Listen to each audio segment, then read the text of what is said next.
don't know if you can see that, but it's a grass snake.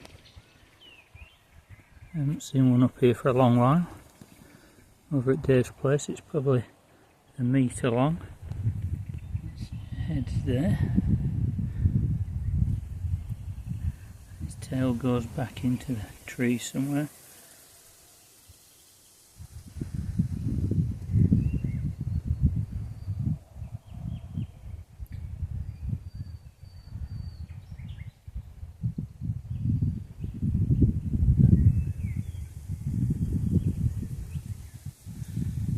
There it goes on its way.